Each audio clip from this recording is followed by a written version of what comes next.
رزق میں برکت کا ایک بہت بڑا ذریعہ شکر ہے۔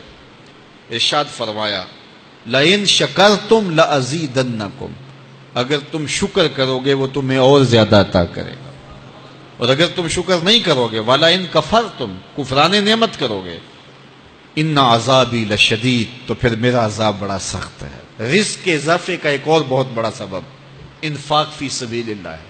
اللہ فرماتا ہے جو تم خرچ کرتے ہو تو جو چیز تم نے نکال دی اس کی جگہ اللہ تمہیں اور عطا کر دیتا ہے۔ بعض کا ہمارا یہ ہوتا ہے کہ کوئی آدمی مالی بحران میں آ گیا تو وہ کرتا کیا ہے کہ جو راہ خدا میں دینے کا کھاتا تھا پہلے اسے کلوز کرتا ہے، یہ فلاں مدرسے کو دیتے ہو یہ بھی بند کر دو، یہ مسجد کو دیتے ہو یہ بھی بند کر دو، یہ فلاں غریب کو دیتے ہو یہ بھی بند کرو، حالات ٹائٹ ہو گئے ہیں۔ لیکن 5 گاڑیاں ہیں تو 2 گاڑیوں پہ گزارا کر لیا جائے، پیٹرول بچے، یہ نہیں ہو سکتا۔ گھر کے لچھن وہی ہیں، لیکن بند کہاں سے کیا؟ جہاں سے رزق آنا تھا۔ ہمیں تو یہ حکم دیا ہے جب رزق تنگ ہونے لگے صدقہ دے کے رب سے کاروبار کر لو، صدقے سے تمہارے رزق میں اضافہ ہوگا۔ یہ رب کا وعدہ ہے اور اللہ کے وعدے جھوٹے نہیں ہو سکتے۔ رزق کی برکت کا ایک اور بہت بڑا ذریعہ النکاح ہے۔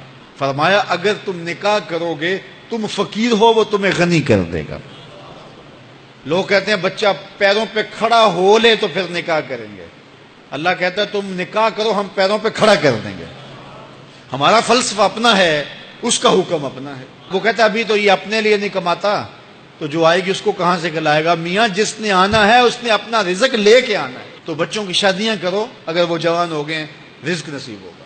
اپنے اہل خانہ کو نماز کے حکم دینے سے رزق بڑھتا ہے، کیونکہ جو صبح کا وقت ہوتا ہے یہ رزق کے بٹنے کا وقت ہوتا ہے، اور جس گھر میں صبح کے وقت لوگ سوئے ہوئے ہوتے ہیں وہاں بے برکتیاں ہوتی ہیں۔ تو طلوع فجر سے لے کر کے طلوع آفتاب تک اپنی اولاد کو، بیوی کو، بچوں کو نہ سونے دیں۔ اس وقت رزق بٹنے کے لمحے ہوتے ہیں۔ کثیر دعائیں مانگیں، تلاوت کلام مجید پڑھیں، اور نماز فجر مرد حضرات مسجدوں میں جا کے باجماعت ادا کریں، اور گھروں میں جو ہے وہ بیٹیاں بہنیں مصلے بچھا لیں، تو اللہ کی رحمتوں کا نزول ہوگا۔ اب ایک حدیث میں رزق کے اضافے کا ایک اور نسخہ ارشاد کیا گیا۔ میرے حضور نے فرمایا جو شخص یہ چاہتا ہے کہ اس کے رزق میں برکتیں ہوں اور اس کی عمر میں اضافہ ہو تو وہ اپنے رشتہ داروں کے ساتھ سلوک اچھا کرے۔ رشتہ داروں کے ساتھ اگر اچھا سلوک کرو گے تو پھر تمہارے رزق میں برکت ہو۔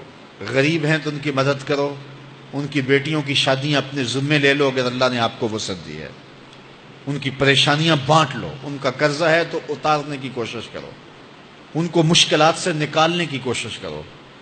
تم ان کو مشکلات سے نکالو گے، اللہ تمہیں مشکلوں سے نکالے گا۔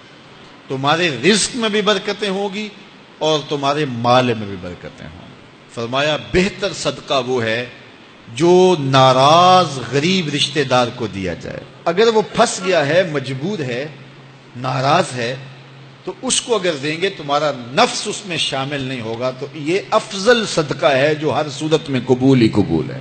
رزق کے اضافے کا ایک اور سبب الاحسان الی الضعفاء، جو کمزور لوگ ہیں ان کے ساتھ اس نے سلوک کرنا۔ الانفاق علی طلبۃ العلم، طالب علموں پہ خرچ کرنا، یہ بھی رزق میں اضافے کا سبب اور ذریعہ ہے۔ وہ حضرت بابا فرید نے کہا نا 6واں رکن دین کا روٹی ہے۔ گھر میں کچھ نہ ہو تو پھر نہ نماز اور نہ ہی دیگر امور کی لذت آتی ہے، تو یہ رزق فراواں اور وسیع اور مبارک نصیب کر دے اللہ۔ تو اس کے لیے ایک اور وظیفہ میں دیتا ہوں، اور وہ یہ کہ مغرب کے بعد 21 مرتبہ سورۃ الکوثر پڑھ لیں، کثرت ہو جائے گی انشاءاللہ۔ اول خدوشی پڑھ لیں، 5-7 منٹ لگتے ہوں گے، تو سورہ کوثر 21 مرتبہ روزانہ مغرب کی نماز کے بعد پڑھیں، اور اگر بہت زیادہ مسائل ہیں تو ہر نماز کے بعد پڑھ لیں، تو انشاءاللہ آپ دیکھیں گے کہ گھر میں برکتیں اترتی محسوس ہوں گی، انوار کا نزول ہوتے محسوس کریں گے۔ تو یہ وہ رزق کے اسباب ہیں، اگر ہم اختیار کر لیں تو ہم اللہ کی خاص رحمتوں کے حقدار ہوں گے۔